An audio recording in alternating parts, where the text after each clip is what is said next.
ꯆꯥꯛꯆꯥ ꯇꯣꯛꯄꯒ ꯃꯌꯥꯝꯒ ꯉꯥꯛꯇꯪ ꯋꯥꯔꯤ ꯁꯥꯟꯅꯒꯦꯅ ꯂꯥꯏꯚ ꯇꯧꯖꯔꯛꯏ ꯃꯌꯥꯝ ꯊꯦꯡꯗꯤ ꯊꯦꯡꯉꯦꯀꯣ ꯑꯗꯣ ꯀꯨꯏꯅꯗꯤ ꯊꯥꯖꯔꯣꯏꯒꯦ ꯃꯌꯥꯝ ꯉꯥꯛꯇꯪ ꯃꯌꯥꯝ ꯉꯥꯏꯍꯥꯛ ꯋꯥꯔꯤ ꯋꯥꯇꯥꯏ ꯁꯥꯟꯅꯔꯝꯃꯒ ꯑꯗꯣ ꯑꯗꯣ ꯑꯩꯈꯣꯏ ꯚꯤꯗꯤꯑꯣ ꯌꯦꯡꯕꯤꯔꯤꯕ ꯃꯌꯥꯝ ꯗꯦꯜꯂꯤꯗ ꯂꯩꯕ ꯌꯥꯎꯕꯤꯔꯒꯗꯤ ꯍꯟꯗꯛ ꯂꯥꯛꯀꯗꯧꯔꯤꯕ ꯇꯥꯡ 14 ꯗꯤꯁꯦꯝꯕꯔꯒꯤ 13 ꯁꯟꯗꯦ ꯅꯨꯃꯤꯠꯁꯦ ꯖꯟꯇꯔ ꯃꯟꯇꯔꯗ ꯑꯩꯈꯣꯏꯒꯤ ꯌꯨꯝꯗ ꯌꯥꯝ ꯋꯥꯅ ꯂꯩꯔꯤꯕ ꯑꯥꯏ ꯗꯤ ꯄꯤꯁ ꯃꯌꯥꯝꯒꯤ ꯈꯜꯂꯒ ꯑꯩꯈꯣꯏ ꯁꯞꯄꯣꯔꯠ ꯇꯧꯕ ꯑꯣꯏꯅ ꯄ꯭ꯔꯣꯇꯦꯁ ꯑꯃꯈꯛ ꯂꯩꯖꯩꯌꯦ ꯑꯗꯣ ꯗꯦꯜꯂꯤꯒꯤ ꯀꯩꯅꯣꯗ ꯗꯦꯜꯂꯤꯗ ꯂꯩꯕ ꯅꯠꯇ꯭ꯔꯒ ꯑꯅꯛꯄꯗ ꯂꯩꯕ ꯂꯩꯔꯒꯗꯤ ꯇꯥꯡ 13 ꯅꯨꯃꯤꯠꯀꯤ ꯄ꯭ꯔꯣꯇꯦꯁꯁꯤ ꯌꯥꯎꯕꯤꯌꯨ ꯀꯩꯅꯣ ꯃꯌꯥꯝ ꯇꯧꯔꯒꯗꯤ ꯁꯔꯨꯛ ꯌꯥꯃꯤꯟꯅꯁꯦ ꯑꯩꯈꯣꯏꯁꯨ ꯂꯣꯏꯅꯃꯛ ꯂꯥꯛꯇꯣꯏꯅꯦ ꯑꯩꯁꯨ ꯏꯆꯥ ꯄꯨꯔꯒ ꯂꯥꯛꯇꯣꯏꯅꯦ ꯄꯨꯔꯛꯀꯅꯤ ꯃꯃꯥꯅ ꯗꯦꯜꯂꯤꯒꯤ ꯏꯆꯥ ꯅꯪ ꯌꯥꯝ ꯅꯨꯡꯁꯤꯌꯦ ꯅꯪꯒꯤꯗ ꯑꯇꯥꯞꯄ ꯃꯌꯥꯝ ꯌꯥꯎꯔꯛꯇꯣꯏꯅꯦ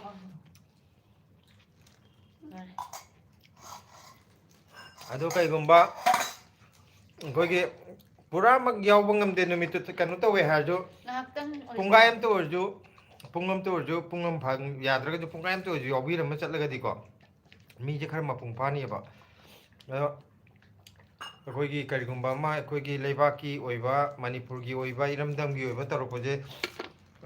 ꯏꯁꯩ ꯅꯣꯡꯃꯥꯏ ꯇꯧꯕ ꯂꯤꯂꯥ ꯐꯂꯥꯒꯨꯝꯕ ꯆꯥꯛꯀꯧꯕꯒꯨꯝꯕꯗꯗꯤ ꯃꯤꯁꯦ ꯑꯗꯨꯝ ꯄꯪꯌꯥꯝ ꯌꯥꯝꯃꯦ ꯁꯨꯃꯥꯏꯅ ꯀꯩꯅꯣꯒꯨꯝꯕ ꯄ꯭ꯔꯣꯇꯦꯁꯀꯨꯝꯕ ꯇꯧꯕꯗꯗꯤ ꯃꯤ ꯍꯦꯛꯇ ꯂꯥꯛꯄꯤꯗꯦ ꯑꯗꯣ ꯁꯤꯁꯨ ꯑꯩꯈꯣꯏ ꯀꯩꯅꯣꯒꯤꯅꯤꯅ ꯃꯌꯥꯝꯒꯤ ꯑꯣꯏꯕ ꯊꯕꯛꯅꯤꯅ ꯃꯌꯥꯝ ꯅꯨꯃꯤꯠ ꯍꯥꯏꯗꯤ ꯍꯧꯕꯗꯩ ꯂꯣꯏꯕꯧ ꯌꯥꯎꯕ ꯉꯝꯕꯤꯗ꯭ꯔꯒꯁꯨꯀꯣ ꯂꯥꯛꯑꯒ ꯄꯨꯡꯈꯥꯏ ꯑꯃꯇꯪ ꯑꯣꯏꯔꯁꯨ ꯌꯥꯎꯕꯤꯔꯝꯃ ꯑꯗꯨꯝ ꯆꯠꯈꯤꯕ ꯑꯗꯨꯃꯥꯏꯅ ꯑꯗꯨꯝ ꯀꯩꯁꯨ ꯀꯥꯏꯗꯦ ꯅꯤꯔꯃꯂꯥ ꯆꯪꯕꯤꯔꯛꯑꯦ ꯕ꯭ꯂꯦꯁꯤꯒꯤ ꯈꯣꯟꯖꯦꯜꯁꯦ ꯌꯥꯝꯅ ꯅꯨꯡꯁꯤꯌꯦ ꯍꯥꯏꯕꯅꯦ ꯕ꯭ꯂꯦꯁꯤ ꯍꯧꯖꯤꯛ ꯆꯥꯛ ꯆꯥꯕ ꯂꯣꯏꯗꯣꯔꯦ ꯑꯗꯨꯒ ꯃꯌꯥꯏꯗ ꯐꯝꯍꯜꯂꯛꯑꯒꯦ ꯁꯣꯅꯤꯌꯥ ꯅꯤꯡꯊꯧꯖꯝꯁꯨ ꯂꯥꯛꯑꯦ ꯍꯜꯂꯣ ꯕ꯭ꯂꯦꯁꯤ ꯍꯥꯏꯔꯛꯑꯦ ꯕ꯭ꯂꯦꯁꯤꯁꯦ ꯃꯌꯥꯗ ꯀꯔꯤꯅꯣ ꯃꯤꯒꯤ ꯀꯩꯅꯣꯁꯦ ꯐꯝꯖꯤꯜꯂꯤꯁꯤꯕꯣ ꯐꯝꯗꯤꯌꯦ ꯀꯣꯝꯂꯥꯅꯤ ꯅꯪ ꯐꯝꯃꯤꯗꯣ ꯈꯪꯗ꯭ꯔꯦ ꯈꯪꯉꯤ ꯀꯩꯒꯤ ꯑꯣꯏꯕꯣꯏ ꯀꯩꯅꯣ ꯍꯥꯏꯕ ꯃꯤꯅ ꯆꯥꯔꯤꯕ ꯀꯣꯝꯂꯥꯁꯦ ꯊꯤ ꯈꯪꯗꯦ ꯇꯧꯔ ꯃꯥꯅ ꯐꯝꯖꯤꯜ ꯆꯠꯂꯣꯍꯦ ꯂꯩꯔꯝꯃꯦ ꯐꯝꯗꯦ ꯈꯪꯕ꯭ꯔꯦ ꯈꯪꯉꯦ ꯕ꯭ꯂꯦꯁꯤ ꯁꯤ ꯆꯠꯂꯣ ꯌꯥꯔꯦ ꯅꯦꯅꯦ ꯁꯣꯅꯤꯌꯥ ꯀꯧꯔꯛꯑꯦ ꯇꯨ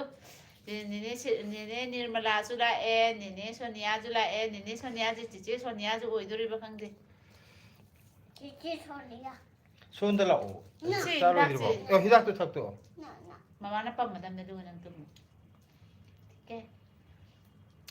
ꯃꯌꯥꯝ ꯂꯥꯏꯐꯁꯤꯕꯨ ꯆꯪꯕꯤꯔꯛꯏꯕ ꯃꯌꯥꯝꯁꯦ ꯆꯥꯛ ꯆꯥꯅꯔꯕꯣ ꯑꯩꯈꯣꯏꯗꯤ ꯆꯥꯛ ꯆꯥꯔꯦ ꯀꯩꯀꯩ ꯃꯊꯦꯜ ꯆꯥꯔꯒꯦ ꯑꯩꯈꯣꯏꯗꯤ ꯀꯣꯕꯤ ꯀꯥꯡꯁꯣꯏ ꯇꯧꯋꯦ नते चिकन नामो चिकन नामो चिकन ꯑꯗꯣ ꯅꯪꯅ ꯍꯥꯏꯔꯨ ꯂꯥꯎ ꯍꯥꯏꯕ ꯕ꯭ꯂꯦꯁꯤꯅ ꯍꯥꯏꯕꯅꯦ ꯇꯥꯅꯤꯡꯗꯦ ꯍꯥꯏꯕ ꯅꯤꯔꯃꯂꯥꯅ ꯆꯥꯔꯦ ꯍꯥꯏ ꯀꯔꯤ ꯃꯊꯦꯜ ꯆꯥꯕꯤꯔꯒꯦ ꯅꯤꯔꯃꯂꯥ ꯏꯁꯤꯡꯁꯦ ꯈꯤꯇꯪ ꯊꯛꯇꯣꯛꯑꯣ ꯂꯥꯏꯠ ꯇꯧꯊꯔꯁꯦ ꯑꯉꯥꯡꯁꯤꯡꯁꯦ ꯊꯣꯡ ꯊꯥꯛ ꯄꯤꯔꯛꯏ ꯃꯌꯥꯝꯁꯦ ꯌꯦꯡꯉꯨ ꯑꯁ ꯕ꯭ꯂꯦꯁꯤ ꯖꯒꯣꯏ ꯁꯥꯕꯤ ꯃꯌꯥꯝ ꯄꯤꯔꯛꯑꯦꯍꯦ ꯃꯌꯥꯝ ꯗꯥꯟꯁ ꯇꯧꯔꯦ ꯆꯤꯆꯦ ꯀ꯭ꯔꯤꯁꯇꯤꯅꯥ ꯂꯥꯛꯑꯣ ꯃꯃꯥ ꯐꯝꯒꯦ ꯂꯥꯛꯑꯣ ये उदे ꯁꯣꯝꯗ ꯂꯥꯛꯑꯣ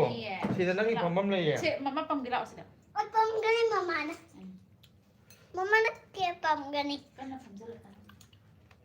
ꯆꯥꯛꯁꯦ ꯐꯝꯍꯟꯒꯦ ꯍꯥꯏꯁꯦ ꯋꯥꯗ꯭ꯔꯥ ꯍꯥ ꯈꯥꯛꯇꯣꯏ ꯐꯝꯍꯟ ꯌꯥꯗ꯭ꯔꯕ डांस ꯅꯪ ꯉꯥꯏꯍꯥꯛ ꯗꯥꯟꯁ ꯇꯧꯕ ꯃꯌꯥꯝꯁꯦ ꯎꯕꯗ ꯉꯥꯎꯔꯦ ꯃꯥ ꯃꯌꯥꯝꯗ ꯍꯥꯏꯔꯣ ꯃꯌꯥꯝ ꯅꯨꯡꯉꯥꯏꯔꯤꯕꯣ ꯆꯥꯛ ꯆꯥꯔꯕ ꯈꯣꯠꯄ ꯂꯣꯏ ꯍꯪꯉꯨ ꯀꯩꯗꯧꯔꯒꯦ ꯕ꯭ꯂꯦꯁꯤ ꯍꯥꯏꯔꯣ ꯑꯩꯈꯣꯏꯗꯤ ꯆꯥꯛ ꯆꯥꯔꯦ ꯗꯦꯠ 14 ꯂꯣ 14 नत्रा डेट 14 दा प्रोटेस्ट तौदोरी मैम दे 14 दा प्रोटेस्ट तो देने मैम लापियो कदाइदनो तौदोइजे जंतर मंतर जनता मंतर दा जंतर मंतर ब्लेसी ने मम्मा ने पापा ने जो लाकनी अखोय अहुम लाकनी मैम जो लापियो करुणा लाओ यहाँ करुणा नाम करुणा ना जनता मंतर तो करुणा मम्मा असेंबे मम्मा अस कनो नाम चला खाबने जनता मंतर दा देरी का आंटी का अंकल का अने मैम जो लापियो खांगेबम जयंती ना कमेंट पीबीरे चाक चारी ब्रो चाटी लोइरे चारे एंसांग चारगे मरक मरकता उनबसे यामना नुंगाइये अखोइसु चारे हरे खांगेबम जयंती दी कई इंजांग चाबीरगे कोइदी कोबी कांग सोई चारे ब्लेसी जो हायो Ủa? Kopi kang thui chai. Khi akhoi Sonia ge Đi nè. Nene Sonia kauro blesi angang oidre laisabi achowi oire Nene Sonia. Nene oina kaurage sam sam bada. Ê nè nè coi nè. Kai kau de ba? Auntie. Ante. Chị. Cici oin kau ge. Cici kau je. Hindi de ko. Mr. Ko ya de. Ai ốp tất thập. Ai ốp tất xác thùng vậy. Không được rồi nàng Nang di. nàng dây ăn được xìa mà. Protest yaw bulak piyo mayam. Mẹ em protest rồi em lạc piyo. Blesi ju lak tu ne. Mama papa blessy lạc tôi nè. Bale lạc tôi nè. Bale loka coi bale. Cái tên này bắt protest đâu đấy chứ? Dân tay mong tay. Tang kaya da? Date 14 da. À, cây numit tay? Date Ke putin je kai ka. Kari numit no? Sunday. Sunday. Sunday is the kare. Sunday is the holiday. Adu holiday ni na mayam lakpiyo. Blesi ji holiday hai hai rame. Ha da holiday hai. Holiday. Play school have the Sunday is the holiday. He said ready holiday. Blesi ji le sabi pagare. Holiday. Phone je amaga yeng ba sida ne. Sida na mai mit che lang tuk lang khatra. Cái sơ môn nghĩa tôi đi một Nate hoi ne. Akhoi ne yeng da hai ba. Nasa ayuktagi karimta ta cream ama karima. Nate tay badagi kaim tay dream ne. Lạc vào năm nay tôi phải lăng để xịt là lẩu vậy tôi ngùng đó. Sunu tê Nang nữa. maudre. Mi di Oliver. video thola yang ki akhoi Nang na. gì ngang trái cái đó. Akhoi di video thola ko da kaim he ke tre ta tar. Oliver. Se ka kai hai no. Besi chắc cha bo hay ba. Wai rak kai hai. Wairok pam hay ba. Wairok pam muin ro. Blesi chak chara ba hange. Chare. Chak chare. Dada ra ka. Jantar mantar da. Protest sama yai date 14 da. Holiday. Sunday ta bane. Sunday ta bade la Mayam su lak piyo. Mayam lạc piyo. Blesi mama papa su lakani. Akhoi di protest se amta chithadri ba male ngasi bau da ko. Khang da badi akhoi na khang da badi yaurum da bji cái. Hadi ayam na di. Khang akhoi khang badi di dum chat le ba. Hadi atai mangam dre ju leba ki khaga akhoi si le ga ju. Protest de dum yawe. Ana mayam ju nga tu ju lak piyo numit chupa yaw budi di thabak chinna bani na sang na roi. Mayam pungai em tang ju phamaga dum chapi go. Haidi amana pung ani kan pung ahum de hore kalo ahum de na ahum makhai bo yaw chakhra ga ju pung ahum makhai de lak mi ju dum yaw ga pung mari bo dum yaw bi ram bai sumai na mi do ngak tang ju lak pi ra ga di akoi mi do khara yam ni ba. Protest tawraga mi amani khak taw du di nungai te da na ko. Haidi akoi gi mi khara khak atatai dong na lei bu nungai te aduduna sumaina lebaki irang de ju mayam dum thokpi ro nga to wer ju phambiram mo Yum rom da sarug yaw. Khoi ju lage. Khoi ju nanna lage. Nirmala CH. ham kai no gina ranjana wai khom na ju hai hai re ko aduga nirmala na gyan yam tai blesi se hai. Thank you hai ro. Dulap mayam ang gapire. Thank you hai nang dulap ang pisan ro. Okay, Kati.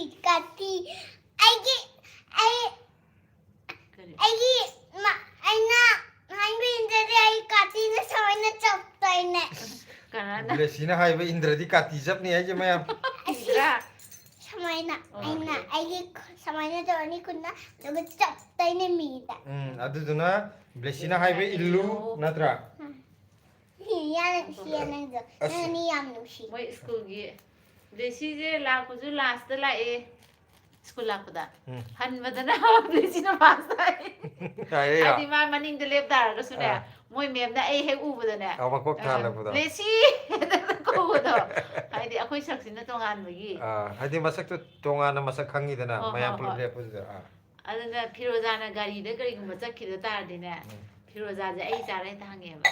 Ai sak to akoi ma na ba gi. Sikim moi bu da. As lap mayam pire nirmala ni ngo lap mayam ji thoi thoi ji.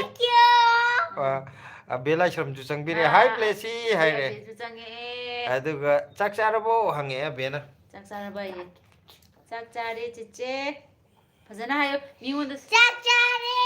ꯆꯦꯆꯦ ꯑꯩꯒꯤ ꯍꯥꯏꯕꯤꯟꯗꯗꯤ ꯑꯩ ꯒꯥꯇꯤꯁꯦ ꯁꯨꯃꯥꯏꯅ ꯆꯠꯀꯅꯤ ꯅꯪ ꯂꯣꯏ ꯍꯥꯏꯕ ꯑꯗꯣ ꯅꯪꯅ ꯀꯔꯤꯅꯣꯕ ꯍꯥꯏꯔꯤꯁꯦ illo haije kari wahinoba protest ꯂꯥꯛꯄꯗ tang kya dano phajana haigro ꯖꯦꯠ ꯑꯩꯠꯇꯅꯦ date ai natte ꯗꯦꯠ 8 ꯅꯠꯇꯦ 1 ꯗꯦꯠ 4 14 ꯗꯦꯠ 14 1 4 1 4 ꯑꯃ ꯂꯥꯛꯑꯦ ꯈꯪꯉꯦꯝꯕ date 4 khangabam jenti do kobi kangsoi se aidi yamna pamjai aikhoidi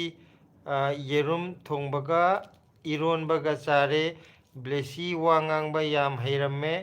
yam nungsiye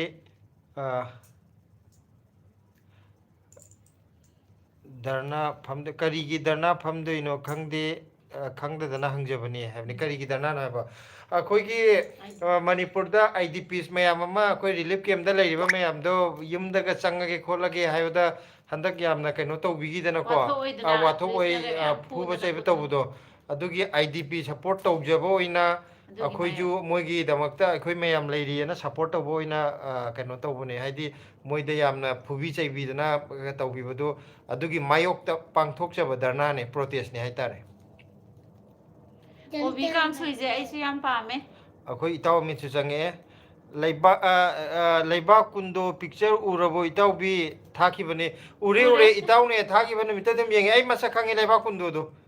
ꯆꯥꯗꯤ ꯑꯃꯨꯛꯇ ꯆꯥꯗ꯭ꯔꯤꯀꯣ ꯑꯩꯈꯣꯏ ꯌꯨꯝ ꯂꯩꯉꯩꯗ ꯑꯩ ꯈꯪꯗꯤ ꯈꯪꯉꯦꯕꯀோ ꯑꯗꯨꯒ ꯆꯥꯗꯤ ꯑꯃꯨꯛꯇ ꯆꯥꯔꯛꯇ꯭ꯔꯤ ꯌꯨꯝ ꯊꯣꯛꯄ ꯃꯇꯝꯗ ꯅꯣꯡꯃ ꯇ꯭ꯔꯥꯏ ꯇꯧꯕ ꯌꯥꯏ ꯍꯥꯏꯗꯤ ꯁꯤꯟꯇꯛ ꯍꯥꯎꯋꯦ ꯍꯥꯏꯕꯗꯣ ꯀꯦꯡꯉꯣꯏꯒꯨꯝꯕꯒꯤ ꯁ꯭ꯇꯥꯏꯜ ꯑꯣꯏꯔꯝꯃꯅꯤ ꯑꯩꯈꯣꯏꯒꯤ ꯀꯩꯅꯣꯒꯨꯝꯕ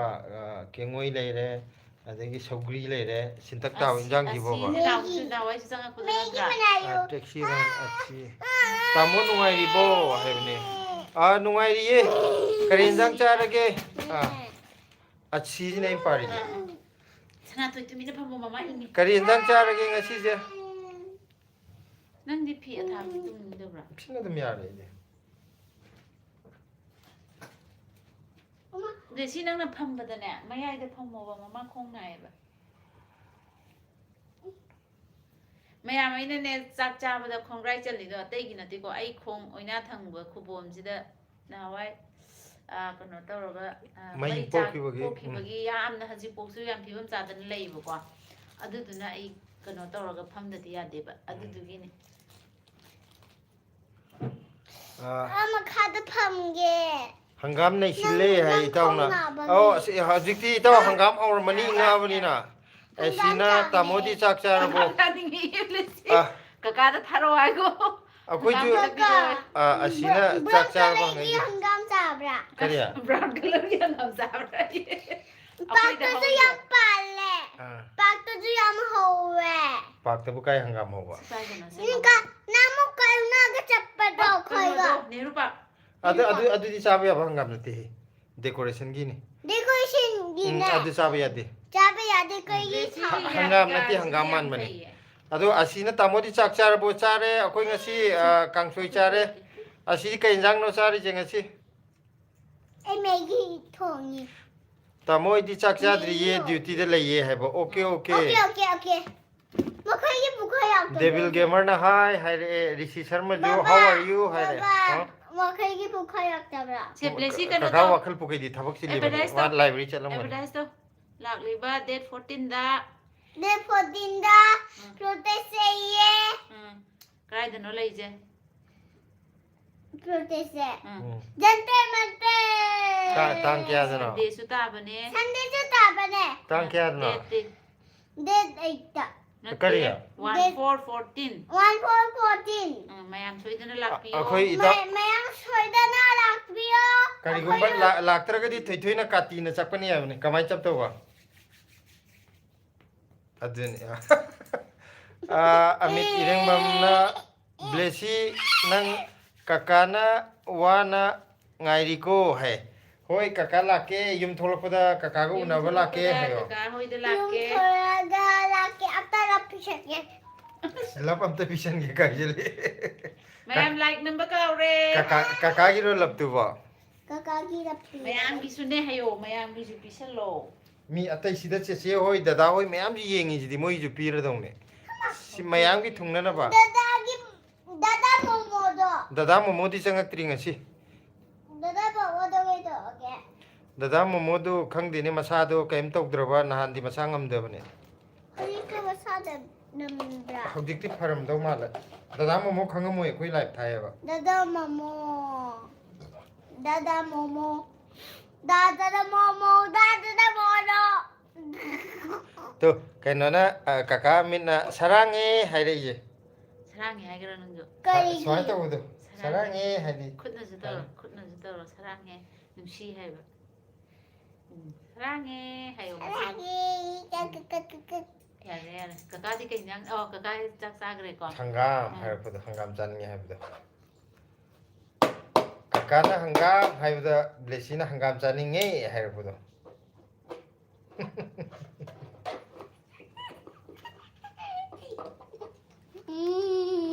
야 아시대요 뭐 mayam kaynoda screenda isa isagi screenda habdum ta hayagro kari habno 사사기 스킨다 ah 너바이 탭톱이 누굴라 어토제 콧박도 있나 하요 콧박도 있나 사사기 스킨다 코박 아니 타젤로 누굴라 어토제 ah kayno nene soniana blesi school chat pro ngasi hai 짤래 짤래 무슨 아요 미나 기자야네 짤래 짤래 찌찌 네네 네네 아이 백화도 리에 adugi ne live story 그게가 사사기 스킨다 야래 대신 누굴라 어토제 aduga kainona akoi itawmina yum tholakpada tharoi full le tharoi chathaji ye kakana 하나 배워보나 nai kaka mina ne manipur tholakpada ne tharoi chaji hai labuk tharoi chaji hai 하나 배워보나 뭐이되게 kaka oi de chaji 가나 비드 호야예 해그로 러브 토라이제 하나 배워보나 kaka na pirakadu 비락드리바 모이 메임 토어가네 마얌 kaka oi de chaji hai 누구 싸지 까이드 쿨럭보나 하나 쿨럭보나 kaka oi gi labuk te khundeba 가기라 북대 너 호시 뭐 군지라 에이 기자 에이 빠인데 nang chaji chupi du di 에이 빠인데 바이 쿨럭 빠인데 봐 에이 아마 신다 깔라이 맞자 라이브도 또 파탈 아마기 파탈게 아마 뭐좀더 아마 깔라이기도 나무 예행보도 비스키 또 누가 거의 콘데 ado nang kaino dagi 그죠 말레이시아 tengko dagi khullaga chabadi hai labuk tharoi do aduga labuk te khunba talle di ki yedi kai gino ba nang tengko ta athong di khulla chupi du di पापा अम्मा कलेगी अम्मा दो पत्थर की colour oi ne aquarium Oh, le lazy. नहीं लाई बना दे खुन दोई ने 군도야 इस मारी सिंह लाई बना 눅마주도 레일 로이가이노 नहीं लाई बना रोई मखादा खुल लगा कायदा कायदा kainogi akhoi fishing gi kainoga sorte yengda moi nga machu nung machu chu akhoi moti gi type ta khunba do khangbra samudra mapanda man he sor yengune ba adugi ni mai akhoi samudra da nung machu dai dana ade सुमुद्र नते अम्मा fiesta अम्मा पत्थर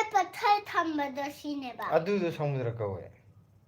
samudra mapane nung acho pathar machu lai do color mayam ama natro adu yare as amit ireng bamna dagi hai 마지 아마 지타 kainom chithare aduga nene sonia na yam nungsiye blesi gi wa khungang se mitta se aiga sum manar e mina chinese ra japanese ra adum hanglakpa 소소구스구도 I want the show 뉴시리 자파니스 차이니스 뉴시 앙아우미 말 미치디 마마주 쿠레 마파주 쿠레 마파나 khara hena ai di lawe 마파나 khara hena khu gre du na icha nupi je pura Maggie. Hello ma'am. Running. Se kaka na. Ayo. Adu kawra kano si tharma se makha tagi ni. Taray kitang soyga banay na. Kaka mina arigato haire. Papa kitang soyga banay na. Hoi hanjan soibe yadi makha tagi ni ba. 소이바 하지 않던 소이는 Amma tang soyga. Hanjan na tawra adi soibe singdre. Ay kong da balag to samme hekta. 정말 Siga mamaga dan yari nang yam. Mayam nga sije khoi kano to bune thawaina live to ge di khalam ban te do chak to khoi des ngaktang wari sar je nahanju live to raga sunday numitra sunday na te saturday numito khoi live to raga friday ga saturday ga do live ngak to do wari e sanar ma ga ai gi phone je ta phutpa mut ki ba saturday numita ju friday des main to we na wari sanar ma ga saturday numit ong te ju mut pa ko ada mi na es kano to mani ha di live to ma ga e live se loisalage khot ke haidana dum phat eta mut la eta to ki ne ba eta mayang ban adu numit sum nungai gi dab do ai di phajana tok dam ni na asi mayang ju nga wari sarage adagi handak ki lakadori ba nomajing numit tang 13 December gi sida ju akhoi gi Delhi da akhoi kaino to gi IDP gi kaino da awa ba tari ba mayam du moi gi support tok jabo oina kaino to ge protest am tang to ge na maina mayam na sili jida akhoi Delhi da anak pa da lai ba tare Delhi manung da lai ba natraga Delhi gi anak pa koi ba da lai ri ba mayam sing lakpi da na akhoi gi protest se yaubi yu akhoi itaw mit kaino mathaki Josh haibara sone ning thogi pa gare ko amit na yumda lao ai ngairi hai ko Laki. Sarjit ning thogjamna inama saugri thongba paknamga amta charao dadaga saugri 나빠 소리들이 나빠피 kaino 나빠피 그는 록 떨어리가 나빠피 기당 파르키잖아 aduga Josna good evening blessy Delhi gi karomda lairi no asibo hai Akhoi di promosi pai. nati Delhi gi akhoi no jik lai je kari market manakta no lairi je Aine market. INA market manakta Delhi gi South Delhi akhoi gi Delhi. INA market laibodo adugi hek manakta ni akhoi na lairi je Akhoi di promosi pai da ye. Mama. nati phomlok siphai dagi ne hayo hojina Delhi da laiba yumna phomlok siphai Kana. Akhoi ani gi promosi pai. akhoi ahum gi Ai. Mama sukai da lege. 그 홍리 불러서 Okay. Akhoi ani gi promosi pai ne. akhoi di phomlok siphai dagi ni hojina Delhi INA market manakta laijai Kati. Papa da samkage. Pi. amit na yaifabaga pau phongnaribo itaw kuire phongna gi daba ma ju thabak yam chilamgani ado dum pau phongna gi dre dada momo sangi nang je haibdu tu si sangi ichan tumbi haire Nan da mama. nang na dada momo hujikta haidu di dada do tu si kaino je sida lai je dada momo tu si gi blue color m thari je Kaino nupi mar. m kari gi nupi man doi ba Ay, dada yang pada nupi ne. dada momo chak charbo am tang nupi ji gi makha da lai ji ne nupi je nate Nupi male da. nate ado hang dada momo da chak charbo am tang Dada mama. Nang nama ana yang bagi nang nupi male. 매신의 예보다는 비말을 해요. aduga chingkhel mutumna hai haire ko Raju Sharma na so cute haire Thank you. dada momo do ka hakchang hobjikti kaim tawdraba naba farabo Dada mama jang to yang numai jabra. 누가이라브라 Numai bra. 짝크라 사바야라브라 Jak to kitang sawa ya ba.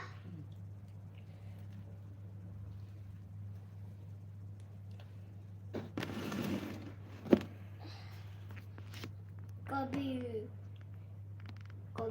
거비를람 했나 Helena. Mem यहाँ कप्पे कप्पे कभी ꯉꯁꯥꯏꯒꯤ ꯅꯪꯒꯤ friend ꯑꯃꯗꯣ ꯀꯔꯤ ꯃꯃꯤꯡ ꯑꯕ ꯁ꯭ꯀꯨꯜ ꯆꯠꯃꯤꯟꯅꯕꯗꯣ कभी ꯅꯠꯇꯦ ꯅꯦꯒꯤꯗꯣ ꯀꯥꯕꯤꯌꯥ नेगी ꯍꯥꯏꯕ꯭ꯔꯣ काबिया काबिया नेगी नहीं कहीं देसी नंग माला एक तुम्हारी मम्मी है ये न मैं आऊँ ना पिक्चर पिक्चर को मगों दे पिक्चर पुरे तो लो ये कहीं मगों दा देसी हंगे नंग नोपेट तोरा ले दे मैं कहीं जो कुम मोहे दुआ नोपेट तोरा इकाई ले दे मैं देसी तुम्हारी मम्मी है kakak bocah tu sange se kakak bocah na hai tamo sak sarabo aigi message ka mata parakte mamang thagibrane ai uhugde o दादा momo se kakak bocah da kakak bocah kari injang chare hanggo दादा मोमो दादा ini yang bagi nang कहीं ना मार कहीं ना message सत्रबो चली सिदा कोई मोमो थारे जिदी फरे है साइनस लेबनीना विंटर सिटी याम तल्लीदा ब्लेसी है माने अस नुआई तबनी है मधु निमाइते आई जो विंटर याम इंगे बा ब्लेसी जो विंटर याम इंगे नुआई ते ब्लेसी नहीं मान से काका बोइसा दा करी इंजांग चार गेम ता हंगो से काका के हिंजांग चारगे हंगो काका साक चारबो करी हिंजांग चारगे मिंगोंदा हकान चंजाले काका दा साउगे साउरानी केंजांग चार गेम ता काका काका बोइसा केंजांग चारे काका बोइसा kai ki nang jage अस मीना से उरी नि को अकोइ ने उरी से मीने हेने उरी बनी अदु हायर नि ब्लेसी जे मया हिगले हरानी मम्मी जे मोना से पियोंदर ब्लेसी जे मंत्रा होला मंत्रा वजह से मंत्रा जे करा नंग हे जाओ का करे मंत्रा ललिता पवार नि मंत्रा ये ग्राम के मानस हाली मान बनी अतै ने साब आइदि अतै फिल्म मचा को अब त याद रे मागी ने पूरा ओरिता की बिदो कयाम इंग लगे हरे दादा मोमोना कयाम इंगे हंगे loy mang inge लोई न इंगे hayo लोई न मते याम ने इंगे हगे त लोई म इंगे ब्लेसी ने लोई न म इंगे याव सिला ओ orange हां orange please न ओरेंज चा गिरो जा चारों इधर ब्लेसी हयेंग चा हुजिक लैत्रे only one हयेंग आयु खो चार्ज ओके हयेंग आयु खो चार्ज ब्लेसी तले इंगा कांदा ना चाव फते नंग पुक नारकनी नुदान चार्ज पापा दि अहन नि चा गिरोन अइन चा गे बिदमा केन तो बिरो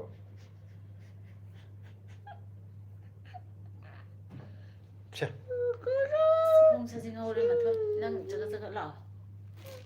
कैनोना दादा मोमोना अमा जो मुंग हायरे चाक चारबो इसन तुम्बी हायरे चाक चारबो हाय दादा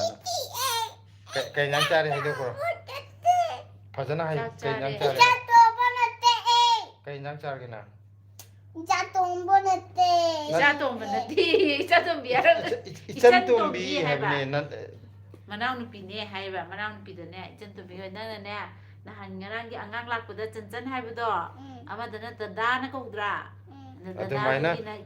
दादाना जुना कोन इचन तुम्बी कौरीबा अंगांग ददि इचन तुम्बी कौगदो चारे हायो चारे कोबी कांसोय चारे मोमो जे मा हजिक दिल्ली ला दाइना मोमो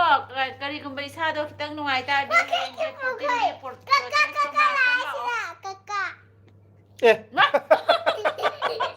kaka kakak से लाइब्रेरी चत्रबो करी इंसांग चार के थोय थोय नुंसीबी निंगाई तो वो या देखो काका की कमेला पजी तो तो ये तक खंगे तो डिवोशन बसे कनो करी नो हाइदा सी बिजा kaka से कई जांग सारा के हंगे kaka kinjang jage नते khoi di hanggang ga नते कोबी कांसोय gobi kang soine अदे से प्रोटेस्ट की तुम हाई करो protest jantar mantanda protest lat ये तब ना हायो ꯎꯝ याम कन लाओ ꯗꯦꯠ ꯀꯌꯥꯗꯅꯣ date 1 4 4 1 4 14 1 4 14 Sunday Sunday mayamꯁꯨ It's ꯂꯥꯛꯄꯤꯌꯣ the holiday Sunday is the holiday Sida से Sunday is the काका holiday काका बोइसा की कमेंट हम पागे से काका बो से काका बोइसा की हम पागे ओए काका नहीं ला 랑대기다 사이는 거 저래 ನಂಗಿ제 호스피탈 오라 काका बोइसा की कमेंट हम पागे से blessing ngasi디 yen oina chare yongchak singju amaga 얘들이 자닝게 영자 신주들이 자닝해 시기 인상 마티엘 지디 카나 ho samane aduga akogi kaka prem gina national IAS academy gi webinar oina yawba ngai haktang leiraga amuk horani okay okay kayino ay di khangde nai wakaya bukhaya hula wakaya bukhaya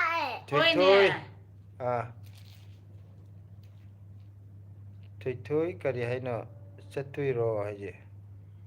o protest chatoi ra thôi khangye nang ke protest chakadrai chakadi lakade kasu la oyo kakala yang mai mane jantra mantanda kiza deata kizadi kenta kapoy noi kapoi jantra mata da no mai kapo e kem ki jadi madi se dada mo mona mamuk to kapakte koirak ke ingba sida kaimta chathok ningde da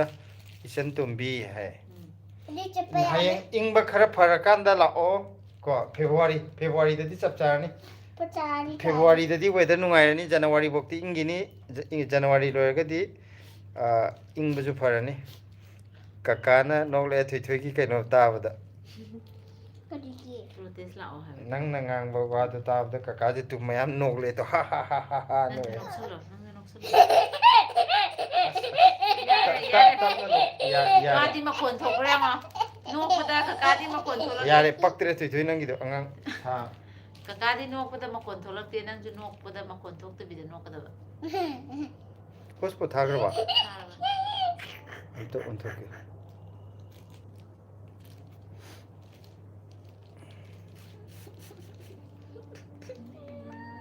काका जी कई engine चार के हंगोर ना काका काका प्रेम जी कई मथियल चारे kakak prem kakak prem jo kanano wakal pukai de je ka prem ko mai mami kakak prem kinjang jage khoi di kobi kang sai chare kobi kang sai chare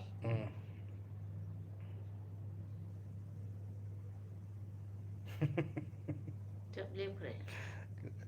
la kani da kan mata hadi kami ina aujo kakak kakak puisa gi message samjula e tamona nahal lam halak hanglak pado ai thawal dagi ne nahanti live se nungai ta dana hai hogdre o thawal dagi ne buko thawal kari lekai no kaino di nahan gi live di as hingka bane ai gi ju ai di amuk amadam tawi sunga ya dana yar ba akoi kakak prem gi ju mung la e thoban je nungai ko thawal di yam nungai mafam ai ni mai te ngasidi hawai oina chare thoi my little fairy hai thoban da ningol chako bun te mangani chako wom jat ba aduga ai ne actor para kunu wang di hore ko mau chak sa ningol chako gi as adu ni mitu da sare nga da wo am ta sa na le ko ngaro komla am jar hale am cha ning ba ai ado do mai to ni khang ti pin nang ba ya or sa ro ai charuk tu da ai hen man ti ai charuk tu dang happy ro mo adu ai na gari driver du da khangna ba su ba ai na pharmacy thekna di gari na khama ga hidak le biro ma na ising batan de hidak te gi le bire aga dada momo gi comment la e mit khubaga manare blesi ibani nokpuda mitna no e id aduna nokpuda mit pangde aisu isan tombi adudi deni dauna mi mayam sabi mayam ma sumat batare ne deni je mi mayam ngauna ban hokolak pada mi hero yam kan power mi de Kona pakidawai matam kona di pakidare kai de we poi de ba pakidare habdi ano ba sum di sale adana nate ko na di ano bo mayam thok le hayo ko na di aina pak haise de onarine nangi wa du di kitam chawkat pa wa le ha tare wa soibaje sorry 소리도 아무튼 소리가 aidi amatang ni sorise nangona sagi wakal ki pukaina seven sister taurambane tamo haiba karigina kandre mang sai kaino gi program kaino to ki tumo ngaro tumo tumimide namai pakpakai 무건도 아재패 타는다 karigi pian thadoino ji ingra kanida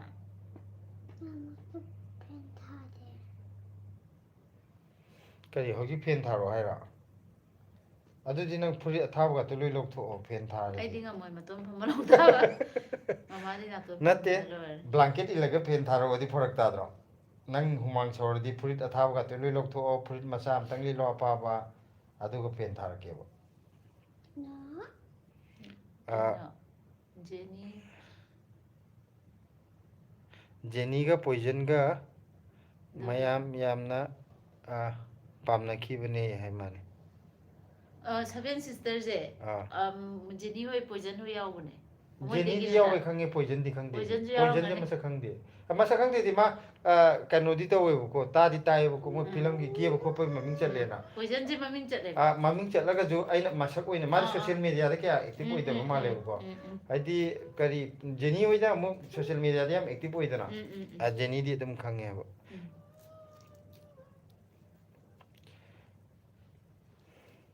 poison gi mache do khoi le kai da mihim ba Napoleon तो Poisson की छात्र ने है देना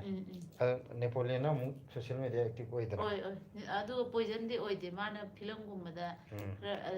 macha gi tongana ga hang bo ko ना मागी Hiram मागी line दुदा बुद्धि फाउजरंगनी अदो सोशल मीडिया दगा एक्टिव ओरदि मीने त मसक खंगी दना काका बोइसागी nate akhoi wakhal gi bukai off oi ge ha थोय काका ऑफ लेरगे को होय हायरा 그리기 마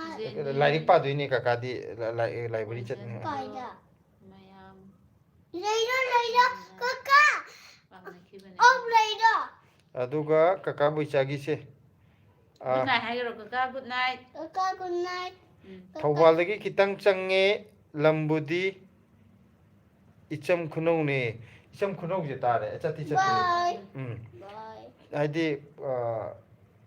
थौबाल के अकोइबदे लेबजे लम मयाम लेदना को अद तादि लोइ ताइ चरांग पाट काय दिजु थौबाल दगी चंगे हाइदेना chang mane charang pa chatlu re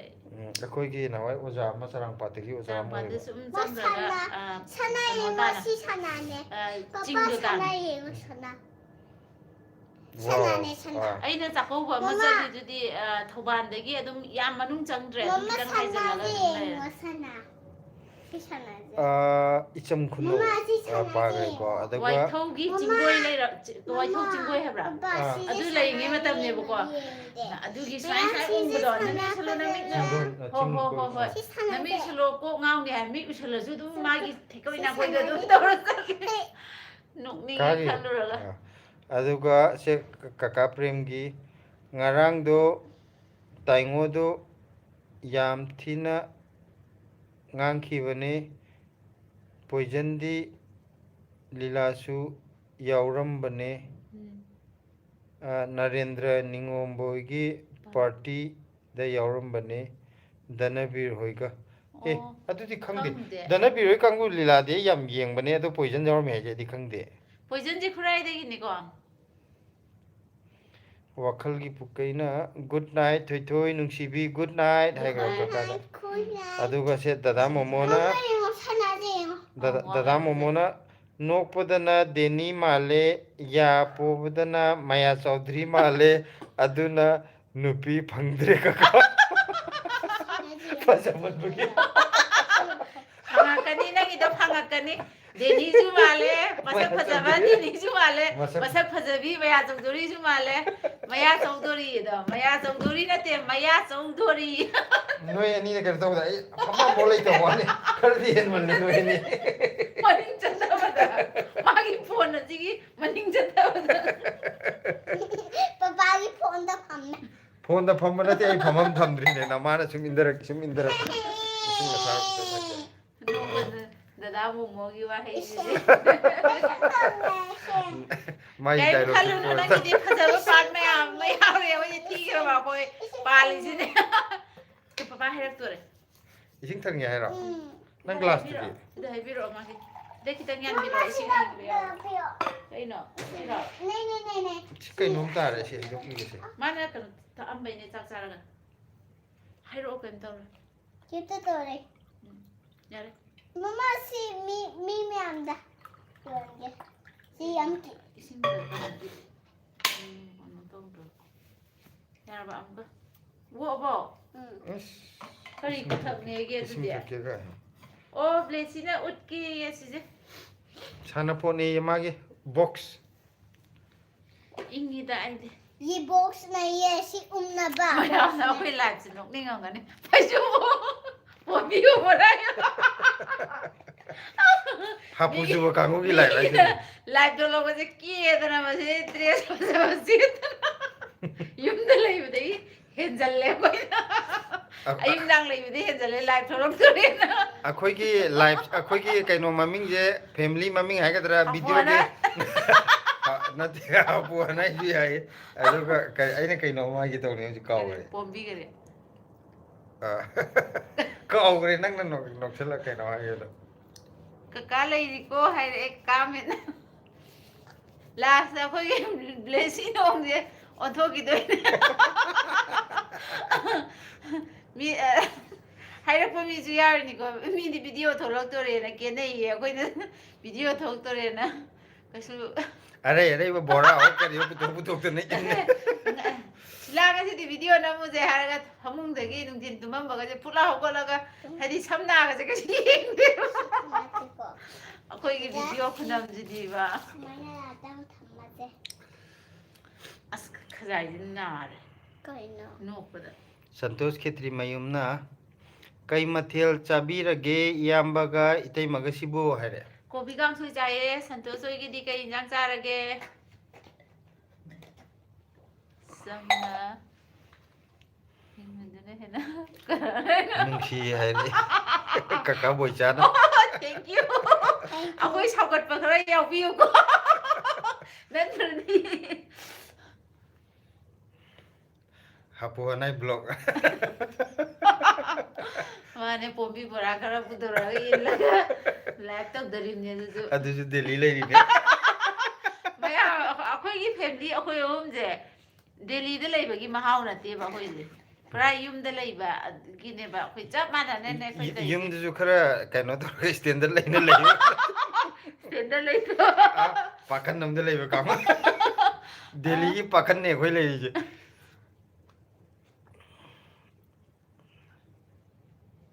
노ಪದಸಿ होइदा अखोइ मयाम सुमाइना अखोइ खगा पुल्ला मयामगा हरा हराउना नोक्तना केदना लेबिजना फैदा आ लाइना खरा चोंथोक्रो यिंजे नते मा सुमाइनासु ब्लॉग नंबर याबा जातनिने हाइबदो मयामदो उथोइने गोइना केदरजु अमोट पकांगु गिजे सुमाइनासु ब्लॉग अदुम नंबर याइ मी अदुम येंनिंगनिना मयामदो उथोकजरिने खोइगिजे Ai vậy? थे हुमा बिरिने पपा Mưa. 하나나 संतोष खेत्री मयुमना नते निंथम थानिना अदुगी मथकतो पाओ ओ सी आई कालमेको लमगी चनु वॉल है माने स्मॉल फैमिली हैप्पी फैमिली है रे थैंक यू अदुगा संतोष खेत्री मयुमना निंथम थानिना हंगाम सी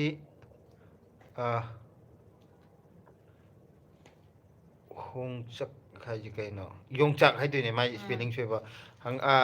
योंगचक का पुथरी याम्बा ngarang di live lab khreने है ना कइनो की तुदी नान की लाइव तो मरक ते बेरा तो ना तुम यागिद्रे ꯑꯗꯨꯒ ꯉꯁꯤ ꯌꯣꯡꯆꯥꯛꯀ ꯍꯪꯒꯥꯝꯒ ꯍꯥꯏꯁꯤꯗꯤ ꯑꯩꯈꯣꯏꯒꯤ ꯑꯍꯥꯟꯕ ꯍꯪꯒꯥꯝ ꯃꯀꯥ ꯑꯩꯈꯣꯏꯗꯤ ꯍꯟꯗꯛꯀꯤ ꯍꯪꯒꯥꯝ ꯃꯀꯥ ꯍꯦꯛ ꯆꯥꯗ꯭ꯔꯤ ꯍꯦꯛꯄ ꯆꯥꯕ ꯍꯦꯛ ꯌꯥꯔꯣꯏ ꯆꯥꯕ ꯅꯨꯃꯤꯠꯇꯨꯗ ꯑꯩꯈꯣꯏꯁꯨ ꯌꯣꯡꯆꯥꯛ ꯂꯩꯔꯒ ꯌꯣꯡꯆꯥꯛ ꯑꯃ ꯌꯣꯡꯆꯥꯛꯀ ꯆꯥꯒꯦ ꯌꯣꯡꯆꯥꯛꯇꯣ ꯈꯔꯗꯤ ꯑꯗꯨꯝ ꯇꯥꯡꯉꯅꯤ ꯍꯧꯖꯤꯛ ꯌꯣꯡꯆꯥꯛꯇ ꯑꯩꯈꯣꯏ ꯁꯤꯗ ꯈꯪꯗꯦꯅꯦ ꯌꯥꯡꯈꯩꯒ ꯄꯤꯔꯤꯕ ꯆꯥꯝꯃ ꯄꯤꯔꯤꯕ ꯌꯥꯡꯈꯩꯃꯨꯛꯇꯤ ꯄꯤꯔꯝꯗꯧ ꯃꯥꯜꯂꯦ ꯑꯩꯅ ꯆꯥꯝꯃ ꯈꯟꯕꯗ ꯄꯤꯔꯝꯈꯤꯗ꯭ꯔꯥ ꯆꯥꯝꯃꯒꯤ ꯑꯍꯨꯝꯒ ꯇꯧꯔꯝꯒꯗ꯭ꯔꯥ ꯇꯧꯔꯝꯃꯣꯏꯗ ꯆꯥꯝꯃꯩ ꯑꯍꯨꯝꯗꯤ ꯍꯣꯏ ꯇꯧꯔꯝꯃꯣꯏꯗ ꯅꯍꯥꯟꯃꯨꯛ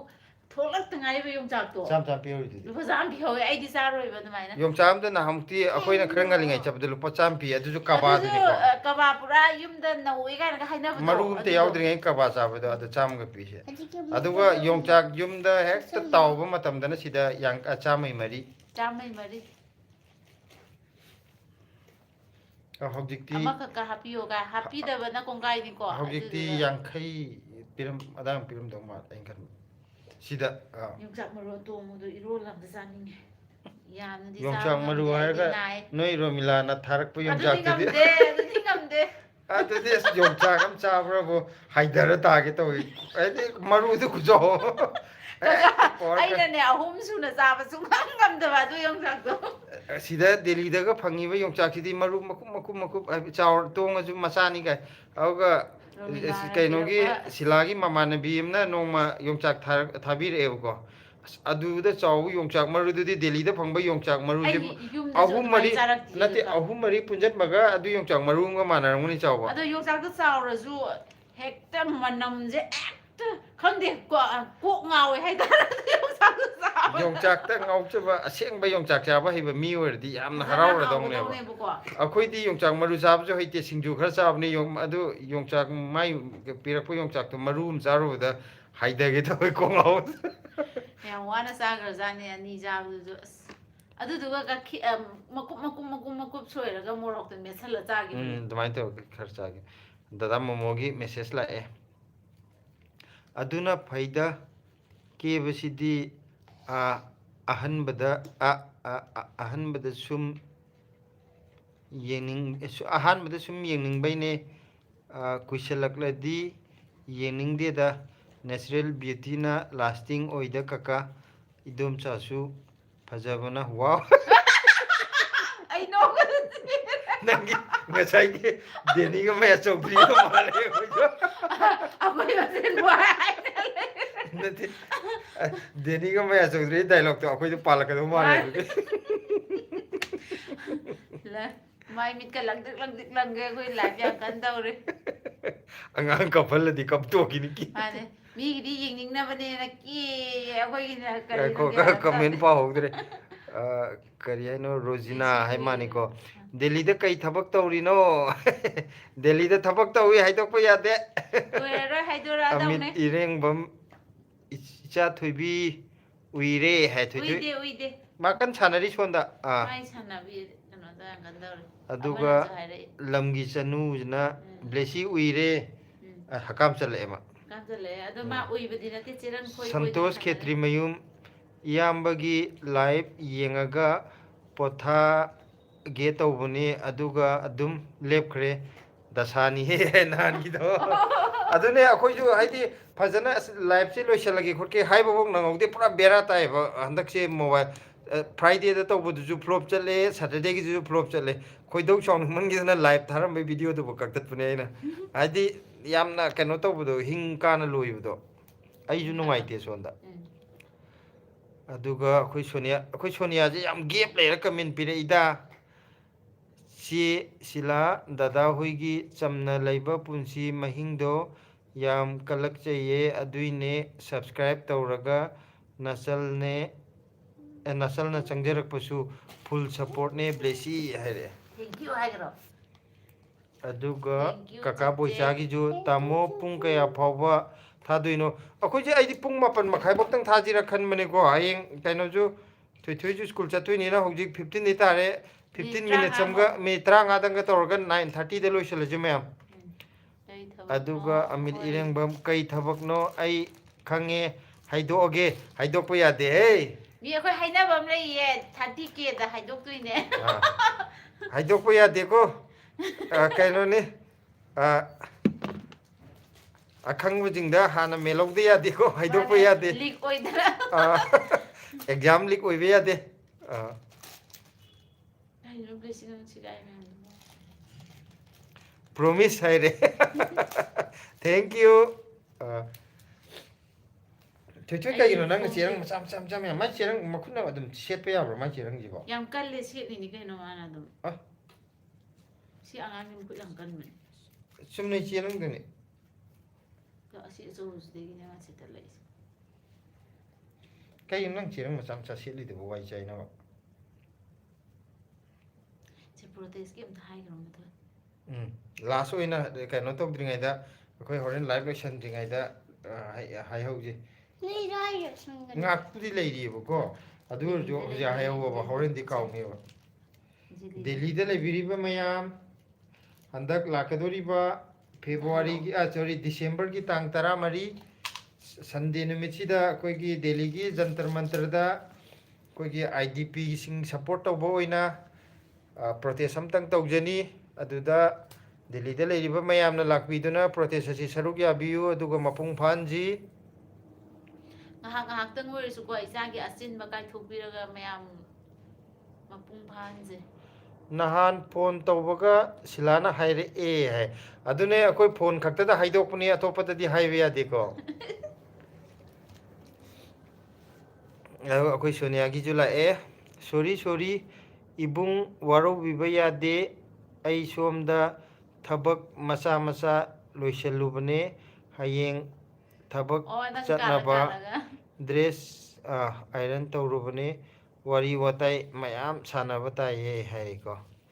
phagi tawni da kaisu kaide akoi gi live tawena sum phama lei aponte yumgi thabak toktoga thabak tawna ꯑꯩꯈꯣꯏ tawna ꯁꯣꯅꯤꯌꯥꯁꯦ ꯀꯩ ꯊꯕꯛꯅꯣ ꯇꯧꯔꯤꯁꯦ majo haidokpa yade hairandi ꯀꯩꯗꯧꯕ ꯍꯥꯏ ꯌꯥꯗꯦ ꯍꯥꯏꯔꯗꯤ ꯑꯩꯈꯣꯏꯁꯨ ꯍꯪꯉꯤꯅꯤ ꯀꯩꯅꯣ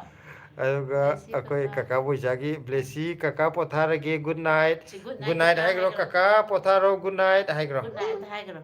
ꯑꯝꯇ ꯍꯥꯏꯈ꯭ꯔꯣ Good night. ꯒꯨꯗ ꯅꯥꯏꯠ ꯀꯀꯥ Good night. aduga akoi taw amit ki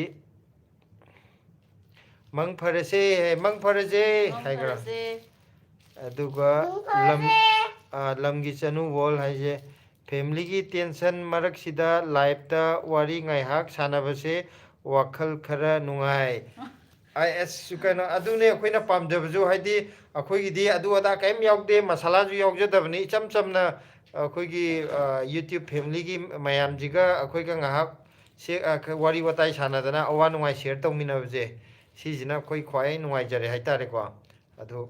koina ju nungai jai yingbiriba mayamna ju dumaina sum ꯄꯨꯔꯥ ꯅꯪꯒꯤ share ꯁ꯭ꯋꯦꯇꯔꯒ tawraga ꯑꯩꯒ ꯃꯆꯨ ꯃꯥꯟꯅ ꯂꯩꯔꯝꯃꯤ amanabne asang ngatani aduna pik chawng chappa sina pikna chatpa ꯃꯌꯥꯝꯁꯤ ꯁ꯭ꯋꯦꯇꯔꯁꯤꯁꯨ ꯑꯩꯈꯣꯏ ꯀꯀꯥꯒꯤꯅꯦ aina thaina lilamba aina thaina kaino torngaida pakhang pharingaida haitare ꯄꯥꯈꯪ ꯑꯣꯏꯔꯤꯉꯩꯗ Mama, ꯑꯩꯈꯣꯏꯒꯤ ꯁꯣꯅꯤꯌꯥ ꯅꯤꯡꯊꯧꯖꯝꯅ ꯑꯩꯗꯤ ꯍꯥꯏꯗꯣꯛꯄ ꯌꯥꯏꯌꯦ ꯍꯥꯏꯔꯛꯑꯣ ꯁꯣꯅꯤꯌꯥ ꯅꯪꯁꯨ 30K ꯌꯧꯔ ꯍꯥꯏꯗꯣꯛꯈꯤꯗꯅ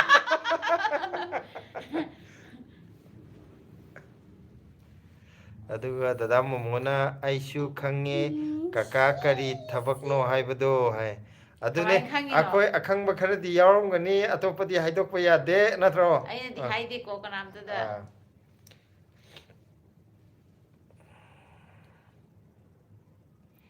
Santosh Khetri memna adudi punna khangminarasi iyambaga adune punna khangminaba yare adu oitardi haidi mayamje disclose tawbudo cha manaba numit amda akoigi somdagi ju family gi maigai dagi ju haidi akoi YouTube ki family maigai de ju pulap disclose tawbu yarne reveal tawbo ina akoi abenaw chak chanarabo hai abenaw ꯆꯥꯛ ꯆꯥꯔꯕ Cici ai na sak sar ba hange. ꯁꯤ ꯑꯝꯇ ꯍꯥꯏꯈ꯭ꯔꯣ Cici ai ni. Cari. Cici di sak sar ba hang. Kenjang char ge. Sabo. Kenjang char hang Cici. Koi Koi Sonia na. Hoi ibung hoi gi blessi nong na 30K hek yaubaga aisu haido ge. ꯑꯌꯥ ꯋꯥꯈꯜ ꯃꯥꯟꯅꯈ꯭ꯔꯦ ꯑꯩꯅ ꯁꯣꯝ ꯅꯥꯀꯟꯗ ꯉꯥꯏꯔꯤ ꯀꯥꯟꯁꯤꯗ ꯍꯥꯏꯗꯣꯔꯛꯇꯣꯔꯕꯅꯦꯅ ꯉꯥꯏꯔꯒꯦ Aduga Santoshna nongma live tawbirao iyamba adudi yaye live su tawrake aduga video tu namjarake blog su semjarake. ꯑꯅꯤꯃꯛ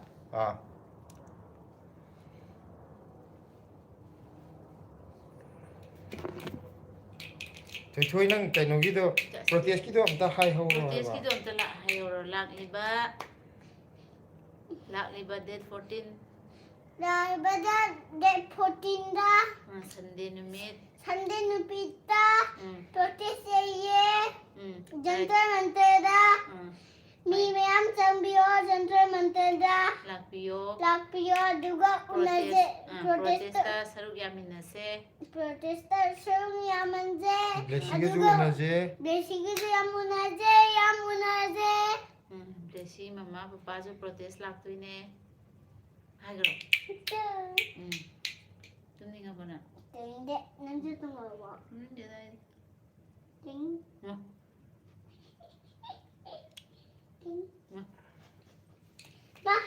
ma kari to pada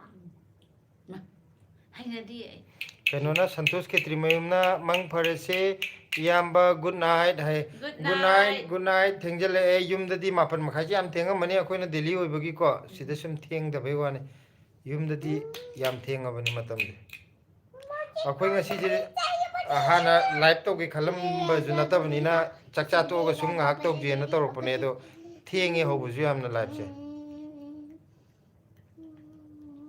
ꯕ꯭ꯂꯦꯁꯤ good night sweet dream bye ꯍꯥꯏꯔꯛꯑꯦ good night ꯍꯥꯏꯈ꯭ꯔꯣ good bye night bye good night sweet dream ꯍꯥꯏꯌꯣ ꯅꯪꯅ ꯍꯥꯏꯒꯅꯦ good night ꯑꯗꯨꯗꯤ ꯀꯩꯅꯣ ꯇꯧꯔꯁꯤꯔꯣ ꯑꯩꯈꯣꯏꯁꯨ ꯂꯣꯏꯁꯤꯜꯂꯁꯤꯔꯥ ꯋꯥꯠꯂꯤꯗ 9:22 8 minutes T ꯂꯩꯔꯤꯀꯣ 8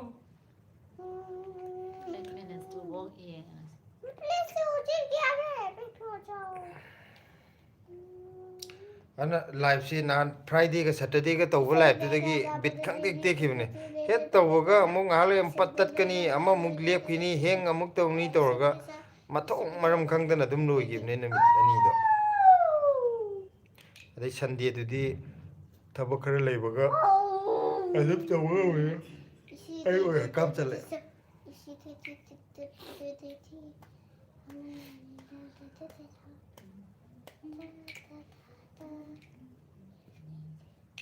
ꯊꯝꯃꯦ ꯊꯝꯃꯦ ꯏꯌꯥꯝꯕ ꯏꯇꯩꯃꯒꯁꯨ okay good night Santosh good night good night ꯃꯊꯪꯒꯤ ꯂꯥꯏꯚꯇ ꯑꯃꯨꯛ ꯊꯦꯡꯅꯁꯦ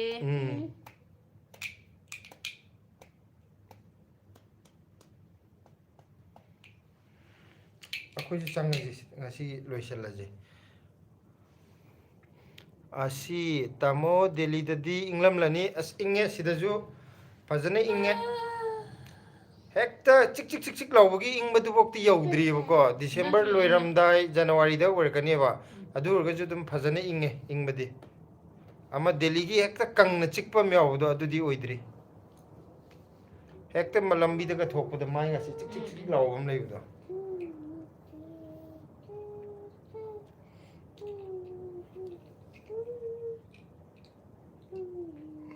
ꯑꯩꯕꯨ ꯍꯛꯀꯥꯝꯕꯨ ꯆꯜꯂꯦꯗ ꯑꯩꯅ ꯑꯣꯏꯅ